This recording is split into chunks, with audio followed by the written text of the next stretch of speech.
안녕하십니까. 세금 판다 시즌2 심화반 두 번째 영상입니다. 이번 영상은 말도 많고 탈도 많은 지방보조금 이야기를 해보도록 하겠는데요. 선생님, 지방보조금이 정확히 무엇인가요? 중앙정부나 지방정부가 자기들이 해야 될 일을 대신하도록 민간에게 주는 돈들이죠. 그걸 보조금, 교부금 이렇게 했는데 요즘에 특별하게 규정을 짓고 있지는 않습니다. 그냥 같은 항목 뜻으로 쓰고 있는 부분이죠. 예를 들어 지방정부에서 직접 하기 어려운 일들이나 다른 데가 더 잘할 것 같으면은 거기다 돈을 대신 주면서 너네가 해라 이런 거죠? 원래 의미는 그렇죠. 원래 의미는 그런데 뭔가 다른 의미가 있는 것 같습니다.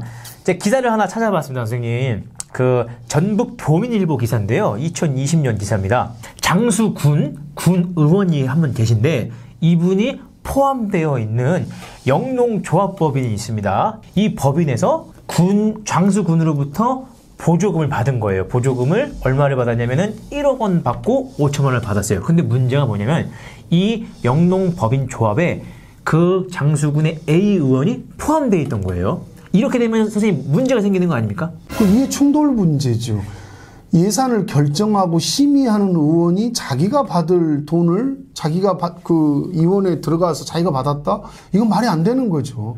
그래서 지방의원들은 겸직금지 조항이 있습니다. 심지어는 보조금을 받으려고 하는 단체 임원에도 가입할 수 없게 돼 있죠. 그래서 새마을이랄지 자유총연맹 바르게 살기에 지방의원들이 수장으로 있으면 다 지금 나오고 있는 몇 년 전부터 그건 겸직 금지 조항이 기본적으로 돼 있죠.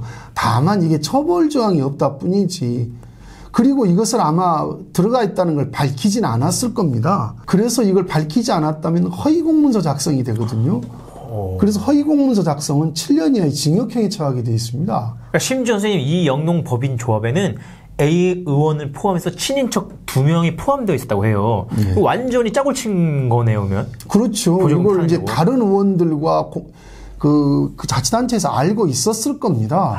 묵인하지 않고서는 이런 일이 벌어질 수가 없는 거죠. 그러니까 그쪽은 다 도찐개찐 다 똑같다는 이야기겠죠. 그러니까 보조금을 줄 수 있는 권한을 가진 주체가 보조금을 받는 곳에 소속되어 있는 것 자체가 무슨 말이 안 되고, 보조금을 받는 게 적절한지 아닌지를 시민들을 대신해서 감시하고 견제해야 될 대상이 보조금을 받아버리면 자기가 받거나 자기 친인척이 들어가 있는데 돈을 준다면 누가 신뢰할 수 있겠습니까?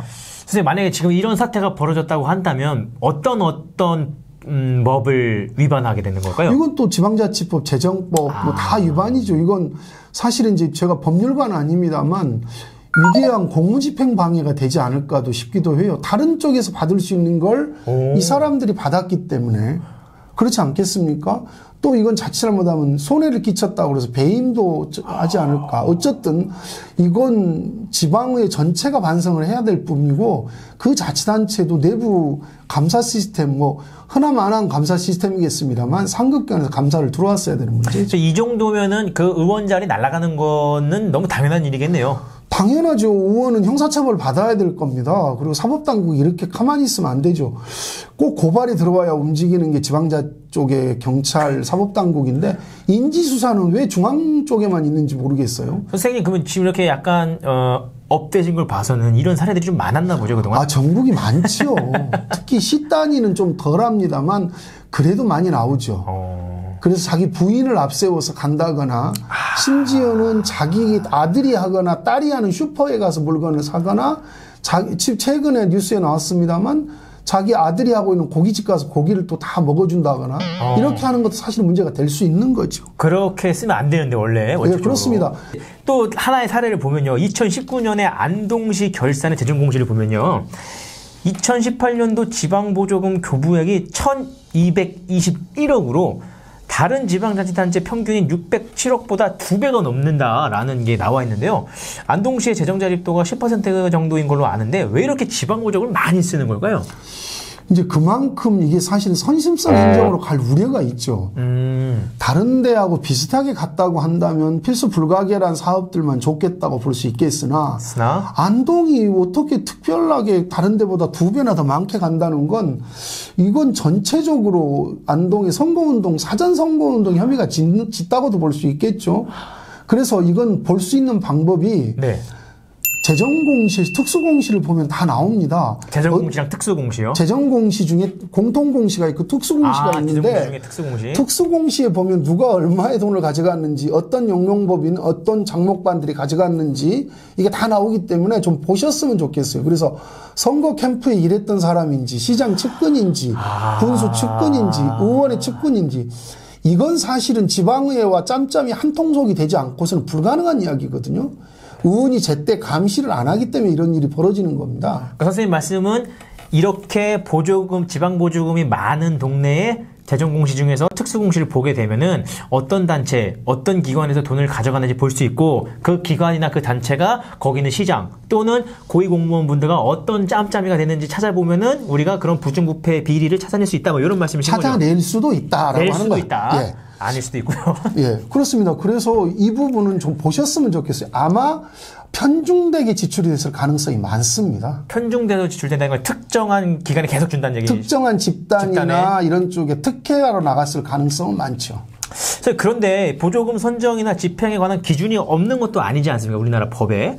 그럼에도 불구하고 인터넷에 검색해 보시면요. 보조금 불법, 비리 논란 이런 게 너무 많아요, 사실. 이런 것들이 왜 근절되지 않는 거죠?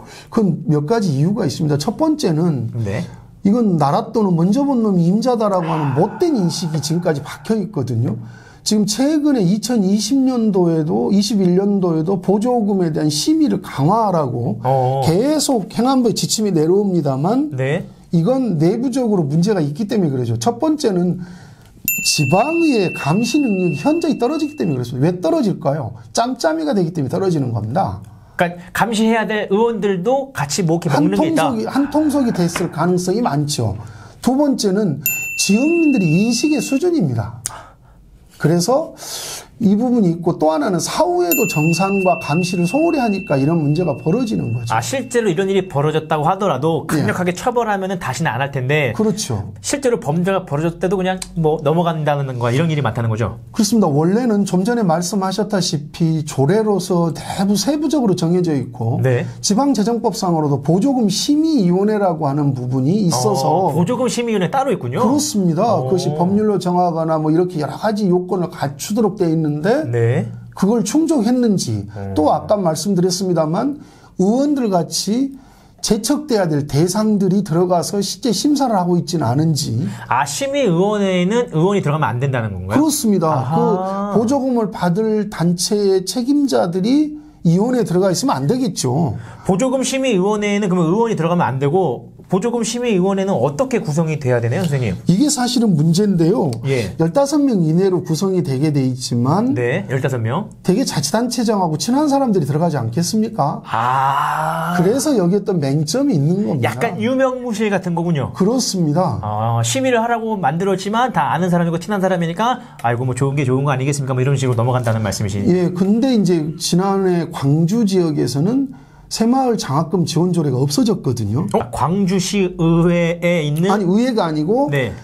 별도로 보조금 심의위원회가 있죠. 광주시의 보조금 심의위원회에서 예. 새마을 장학금 지원 조례를 폐지시켰다. 예, 예. 근데 그것은 심의위원회가 제대로 작동해서 예, 광주시에 권고를 해서 광주시에서 네. 받아들여서 그걸 해체를 시킨 거죠. 새마을 장학금이 뭔가요, 선생님? 새마을 회원이 되면 자녀분들이 장학금을 받았었습니다. 여태까지. 근데 정확히 단체 이름이 뭐죠? 새마을 운동 뭐 본부 이렇게 뭐 그런 게 있어요. 예. 근데 거기에 뭐가 되면은 자녀분들이 장학금을 받았다고요? 회원이면 다 받을 수 있는 근거를 만들어 놨어요. 근데 그게 지방 예산으로 들어갔다고요? 예, 그렇습니다. 전국이 비슷합니다. 근데 이제 그거를 최초로 광주시가 지원 조례를 없애버렸죠. 그럼 이제 심의위원회가 정말 제대로 작동한 아주 좋은 사례 같은 거네요. 그렇습니다. 선생님, 근데 아까 말씀하신 것처럼 이 새마을 단체들은 왜 이렇게 보조금을 많이 받는 거죠? 이게 법정 지원 단체라고 있고 네. 임의 지원 단체가 있는 건데 지금은 이제 그게 규정이 많이 약해졌습니다. 근데 국가가 네. 새마을운동본부, 새마을운동본부, 자유총연맹, 그다음에 바르게 살기 운동본부, 이런 데는 심지어 사무실 운영비와 담당자의 월급까지도 다 주게 돼 있습니다. 예산으로요? 예, 국가 돈으로. 이 단체들이 뭐길래 돈을 법정 단체라고 해서 지금 그러니까 민주당이 뻘짓하고 있는 거죠. 이런 지원부터 21세기에 국민운동 단체들에게 월급까지 줘가면서 이렇게 하고 있다라고 하는 게 자발적으로 움직이는 단체가 얼마나 많습니까? 많습니다. 그리고 또 이 단체들도 각종 사업들을 하는데 돈을 또 지원하고 있어요. 자기들 전국대회 하는데 얼마. 작년에도 자유총연맹 그게 사회정화위원회 후신입니다. 전두환 씨가 만들어 놓은. 거기 전국대회 한다고 광주에서 억대 돈을 지원했거든요. 전국대회 광주에서 한다고. 이게 정신 넉나간 짓거리를 하고 있는 거죠. 이 정신 넉나간 짓거리가 왜 근절되지 않는 거죠, 도대체? 법으로 그렇게 정해져 있습니다. 그럼 그 법을 없애면 되잖아요. 그렇습니다. 국회가 그 짓을 안 하는 거죠. 왜 안 하죠, 국회는? 민주당이 정신을 못 차렸으니까 그러는 거죠. 민주당 관계자 여러분, 저는 아무 말도 안 했고요. 정말 세세하게 국민들이 원하는 것들을 하고 돈 없다는 소리를 할 게 아니라 돈이 누수되는 것들을 바로잡아서 국민들에게 돌려주는 작업을 하지를 않는 거죠. 사실 진짜 상식적으로 생각해도 얼마나 자발적으로 좋은 일하는 단체들이 많습니까? 근데 뭐 앞서 말한 그 세 개 단체가 뭐 완전히 뭐 근절되어야 된다는 단체라는 이야기보다는 왜 이 세 단체만 법정 단체로 인정을 받아서 막대한 예산을 지원받는지 이해가 안 된다는 거죠. 좋은 일 하는 단체도 많이 있는데. 그렇습니다. 자유총연맹은 아직도 그렇게 구시대의 생각을 갖고 있는 그런 부분인데 전국 운동단체들에서 이런 식으로 지원을 받고 있는 건 특혜죠. 진짜 특혜 같습니다. 전국적으로 생각을 해보십시오. 새마을운동은 자체금을 다 가지고 있습니다. 그걸 누가 줬을까요? 정부가 세금으로 다 만들어준 거거든요. 그래서 한때 뉴스에 지하는 룸사롱을 가지고 영업을 내줬던 측면들이 있어서 되게 비난을 받았던 면들도 있죠. 이 영상을 보시는 분들도 한번 우리 동네의 지방보조금이 어느 단체로 흘러가는지 한번 살펴보시면 좋을 것 같은데, 선생님, 이 지방보조금 파트를 보려면은 어떤 문서를 보는 게 좋을까요? 민간 이전 비용이라고 해서 민간 이전 비용. 공무원이 쓰는 돈 말고 네. 민간이 쓰는 돈은 전체적으로 이전 비용이라고 해서 사업보조, 자본보조, 행사보조 막 이렇게 많습니다. 네. 사회복지시설 운영비 보조, 네. 사회복지사업 보조, 네. 심지어 운수업계, 버스나 택시업계까지 보조를 해주고 있거든요. 아, 버스 회사에도 주는 보조금이 여기 항목에 포함되는군요. 그렇습니다. 그래서 문제가 많은 거. 특히 최근에 문제가 됐던 건 택시회사 블랙박스 부착해주는 문제 가지고도 좀 그랬었죠. 이런 거 있고 버스회사 도색작업비까지도 심지어는 세금으로 다 나가는 경우가 많습니다. 네. 그래서 중공영제라고 해서 버스가 움직이는데 실제는 중국산 타이어를 끼워놓고 국산 타이어 끼웠다고 거짓말해서 들킨 경우도 많죠. 그래요? 그래서 결산해서 정확히 영수증까지 추적을 해봐야 되는 겁니다. 뭐 결산을 봐야겠네요. 이거 그렇습니다. 추적하려면. 글쎄요, 지금 지방보조금 문제는 상당히 첨예한 문제고 예민한 문제입니다. 네. 그래서 접근하실 때 되게 주의가 좀 필요하시고요. 네. 전체적으로 접근할 게 아니라 한 군데를 똑 집어서 좀 하셨으면 참 좋겠다라고 하는 거고, 네. 또 하나는 지금 예를 들어서 2020년도 예산을 쓰는 걸 보시려면 네. 2021년 6월 말 이후에 청구를 하셔야 결산이 완전히 끝난 다음에 쉽게 말하는 빼도 박도 못할 증빙 자료들을 받아볼 수 있다는 걸 잊지 않으셨으면 좋겠습니다. 두 가지 꿀팁입니다, 여러분들. 여러 가지를 보시기보다는 한 단체 또는 하나의 항목을 집중적으로 봐라. 그리고 두 번째, 올해의 지방보조금을 보시려면 내년 6월에 빼박으로 나올 수밖에 없는 영수증까지 첨부된 자료를 보시라는 게 두 번째 팁이었습니다. 두 번째 영상 여기서 마쳐보도록 하겠습니다. 감사합니다.